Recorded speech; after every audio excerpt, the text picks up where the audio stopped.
Shalom, bertemu lagi dengan saya, dan dalam pertemuan kita kali ini kita akan membahas satu topik di bawah judul Cara Jitu Mengatasi Konflik. Saudara, konflik adalah bagian tak terhindarkan dari kehidupan manusia, baik dalam keluarga, tempat kerja, hubungan pertemanan maupun di tengah masyarakat. Kita pasti akan menemui perbedaan pendapat, ketidaksepahaman, bahkan ketegangan. Namun penting bagi kita untuk menyadari bahwa konflik jika dihadapi dengan benar dapat menjadi sarana pertumbuhan dan pembelajaran.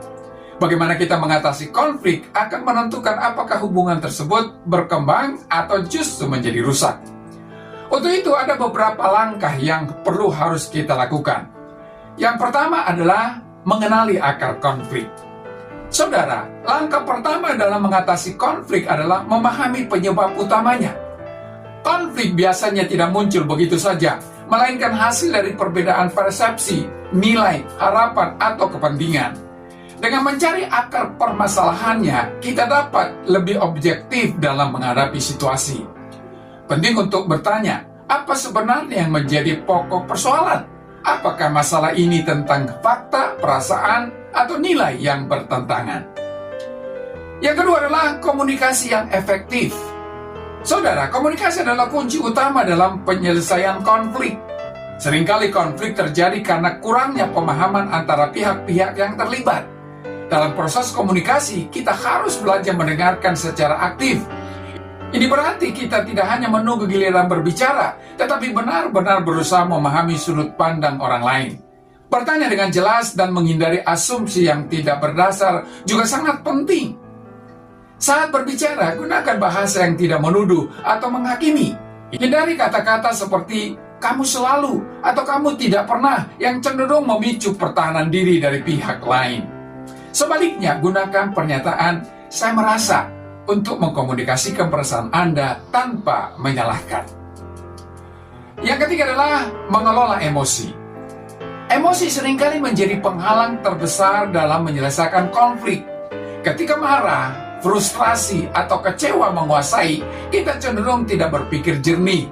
Oleh karena itu, penting untuk menenangkan diri sebelum terlibat dalam percakapan tentang masalah yang sensitif. Menahan diri dari berbicara atau bertindak impulsif dapat mencegah situasi menjadi lebih buruk. Selain itu, mengenali emosi diri sendiri dan orang lain adalah bagian dari kecerdasan emosional yang dapat membantu kita menghadapi konflik dengan lebih bijaksana. Ketika kita memahami perasaan kita sendiri, kita lebih mampu mengontrol reaksi kita dan menciptakan dialog yang lebih konstruktif. Yang keempat adalah mencari solusi yang adil. Saudara, mengatasi konflik bukan tentang memenangkan argumen, tetapi tentang menemukan solusi yang adil bagi semua pihak. Dalam banyak kasus, kompromi atau konsensus mungkin diperlukan. Namun, kompromi bukan berarti menyerah pada prinsip, melainkan mencari titik tengah di mana kedua belah pihak dapat merasa didengarkan dan dihargai. Terkadang, solusi terbaik adalah bersepakat untuk tidak setuju dengan tetap menjaga rasa hormat terhadap perbedaan. Dalam upaya mencapai solusi, fokuslah pada masalah, bukan pada pribadi. Hindari serangan pribadi yang hanya akan memperparah konflik. Tujuannya adalah untuk memperbaiki situasi, bukan untuk menyalahkan atau memenangkan debat. Yang kelima adalah memaafkan dan rekonsiliasi. Saudara, setelah konflik diselesaikan, langkah penting berikutnya adalah memaafkan.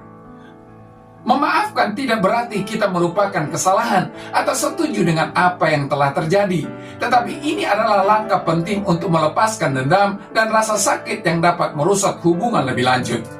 Memaafkan juga memungkinkan kita untuk melanjutkan hubungan tanpa beban negatif masa lalu yang terus menghalangi kebersamaan. Rekonsiliasi adalah proses memulihkan hubungan yang rusak. Ini mungkin membutuhkan waktu, terutama jika konflik tersebut menyebabkan luka yang dalam. Namun, dengan niat yang baik, empati, dan komitmen, hubungan dapat dipulihkan bahkan menjadi lebih kuat dari sebelumnya. Yang keenam adalah membangun budaya damai. Untuk mencegah konflik di masa depan, penting untuk membangun budaya damai di lingkungan kita. Ini melibatkan penerapan nilai-nilai seperti saling menghormati, terbuka terhadap perbedaan, serta menjunjung tinggi dialog dan kerjasama.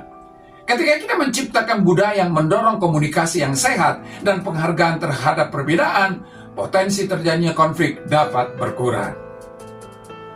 Saudara, mengatasi konflik memerlukan kesabaran, keterampilan komunikasi, serta kemauan untuk mendengarkan dan memahami sudut pandang orang lain.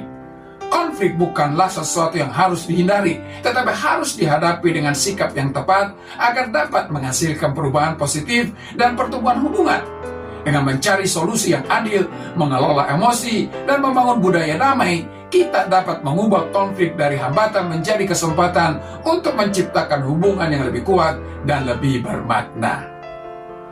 Sampai di sini pertemuan kita kali ini, dan kita akan lanjutkan di lain kesempatan. Terima kasih, dan shalom.